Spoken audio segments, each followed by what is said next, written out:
السلام علیکم، میں ہوں رضوان اشرف۔ ایران کے اوپر امریکہ اور اسرائیل نے مل کر حملہ کر دیا ہے، اور کافی عرصے سے، کافی دنوں سے یہ بات ہو رہی تھی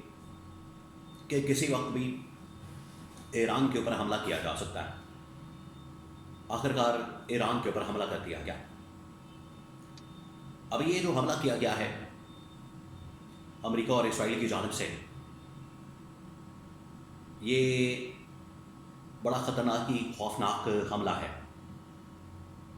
اور اس کی وجہ سے دنیا کے اندر ایک تیسری عالمی جنگ شروع ہونے کے خدشات پیدا ہو گئے ہیں۔ کیونکہ جب امریکہ اور اسرائیل نے حملہ کیا تو اس کے جواب میں ایران نے بھی اسی قسم کا تابڑ توڑ قسم کا جواب دیا، حملہ کیا، رد عمل کیا۔ اور ایران نے صرف اسرائیل کو نشانہ نہیں کیا، ایران نے صرف اسرائیل کو ٹارگٹ نہیں کیا، بلکہ عرب ممالک کے اندر جتنے بھی امریکی اڈے موجود ہیں ان کے اوپر حملہ کر دیا، اور تمام عرب ممالک، سعودی عرب، قطر، کویت، یو اے ای، وہ لپیٹ میں آ گئے، جس کی وجہ سے پورا خطہ جو ہے عدم استحکام کا شکار ہو گیا۔ اب یہ جو امریکہ اسرائیل نے ایران کے اوپر حملہ کیا، اور ایران کی جانب سے جو جوابی حملہ کیا گیا ہے، اس کے بارے میں بہت اہم ترین تفصیلات، بڑا اہم ترین بلاگ، آپ کو پوری سچویشن کی، پوری کہانی کی، میں کچھ حملے کی بات بھی کروں گا، حملے کی کچھ انفارمیشن آپ کے ساتھ شیئر کروں گا، اور سب سے بڑھ کر اس کے پیچھے کیا ہو رہا ہے،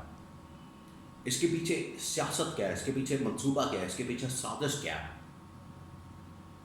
وہ آپ کو میں بتاتا ہوں۔ دیکھیں، اس وقت اس خطے کے اندر مڈل ایسٹ، ساؤتھ ایشیا، یہ خطہ جو ہے مکمل طور پر عدم استحکام کا شکار ہو چکا ہے، اور یہاں پر بڑے بڑے جنگی بحث کھل چکے ہیں۔ ایک طرف آپ کو پتہ ہے کہ پاکستان کا افغانستان کے اوپر حملہ، اور دوسری جانب اب ایران کے اوپر امریکہ اور اسرائیل کا حملہ۔ اب یہ جو امریکہ اور اسرائیل کی جانب سے ہفتے کی دوپہر کو حملہ کیا گیا ہے، بلکہ ہفتے کی صبح کو، نارملی جو حملہ کیا جاتا ہے وہاں پر رات ہوتی ہے، وہاں پر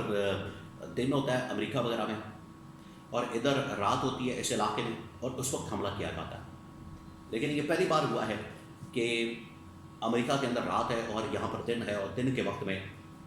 امریکہ اور اسرائیل نے حملہ کر دیا ایران کے اوپر۔ یہ جو حملہ کیا گیا ہے، اس میں خاص طور پر جو ایران کی فوجی تنظیمات ہیں، ان کے انٹیلیجنس کے اڈے ہیں،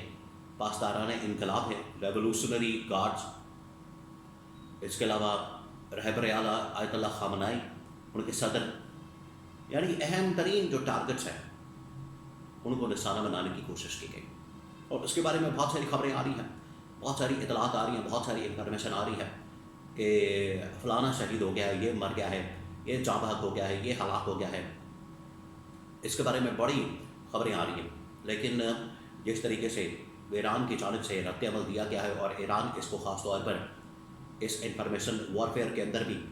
بڑے زبردست انداز میں آپریٹ کر رہا ہے، اس کو پہلے ہی پتہ تھا۔ آج سے تقریباً کوئی 24 گھنٹے پہلے، 48 گھنٹے پہلے انہوں نے پورا ایک سسٹم بنا لیا تھا، اور اپنے تمام کے تمام لوگوں کو، ٹاپ لیول کی لیڈرشپ کو آگاہ کر دیا تھا کہ حملہ ہونے والا ہے، اور حملے کی صورت میں اگر کچھ ہو جاتا ہے، واقعات ہو جاتے ہیں، رابطے ختم ہو جاتے ہیں، تو اس صورت میں آپ نے یہ اقدامات کرنے ہیں، پہلے بتا دیا گیا تھا۔ پھر ایران کی جانب آنے والی تمام پروازیں منسوخ کر دی گئی تھیں، اور اس کے بعد پھر یہ امریکہ اور اسرائیل کی جانب سے حملہ کر دیا گیا۔ اب اسرائیل نے یہ جو حملہ کیا، آپریشن کیا،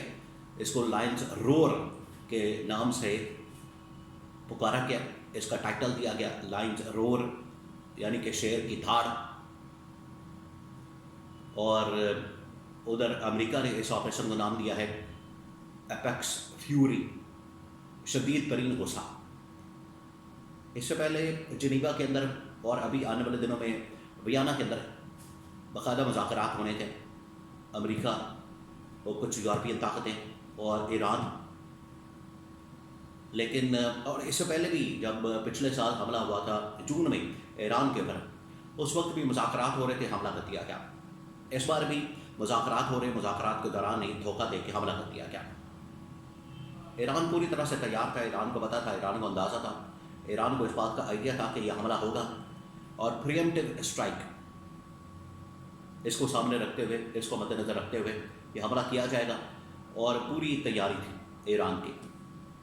ایران کی جو پوری تیاری وہ اس طرح سے نظر آئی کہ ایران نے جب جوابی حملہ کیا، ایران کی جانب سے جواباً حملہ کیا گیا، تو ایران نے بیلسٹک میزائلوں کا استعمال کیا، اور وہ جو بیلسٹک میزائل تھے وہ نہ صرف ڈائریکٹ اسرائیل کو نشانہ بنایا گیا، اسرائیل کے اندر داغے گئے، اسرائیل کے شہروں کو نشانہ بنایا گیا، بلکہ امریکہ کے جتنے فوجی اڈے موجود ہیں مختلف عرب ریاستوں کے اندر، یو اے ای کے اندر، قطر کے اندر، کویت کے اندر، سعودی عرب کے اندر، ان کو بھی نشانہ بنایا گیا، اور پورا خطہ جو ہے وہ اس وقت جنگ کی لپیٹ میں آ گیا، اور اسرائیل نے دباؤ ڈال کے امریکہ کو یہ حملہ کروانے پر مجبور کیا، جس کی وجہ سے پورا خطہ جو ہے جنگ کی لپیٹ میں آ گیا۔ ایک طرف یہ والا محاذ کھلا ہوا ہے پاکستان کا افغانستان کے ساتھ، اور دوسرا یہ عرب خطے کا پورا ایک محاذ کھل گیا ہے، جس میں ایران اسرائیل آمنے سامنے ہیں، اور ایران کی جانب سے جو رد عمل دیا گیا ہے اس کے بعد پورا علاقہ جو ہے، پورا خطہ جو ہے، پورا مڈل ایسٹ، پورا مشرق وسطیٰ وہ لپیٹ میں آ گیا۔ یہ ہے اس وقت کی سچویشن، اور ایران نے اب جواباً یہ کہا کہ امریکہ نے یہ حملہ کیا، اسرائیل نے یہ حملہ کیا، اور اس کو اب ہم ختم کریں گے۔ شروعات انہوں نے کی ہے، خاتمہ ہم کریں گے، اختتام ہم کریں گے، انجام ہم کریں گے۔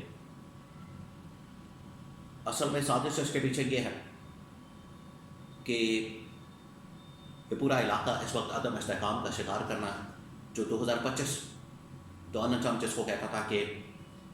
پوری دنیا کے اندر امن و امان ہوگا، جنگیں نہیں ہوں گی، لڑائیاں ختم کروائیں گے، صلح کروائیں گے، وہ 2 نمبری فراڈ آخر کار کھل کر سامنے آ گیا، اور امریکہ وہی جو ایک کلونیل پاور ہے یا ایک امپیریل پاور ہے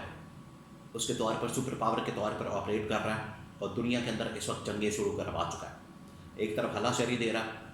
ایک طرف پاکستان کو افغانستان کے اوپر حملہ کیا جائے، اور انڈیا کی جانب سے پاکستان کے اوپر حملہ کروایا جا سکتا ہے، اس کے چانسز موجود ہیں۔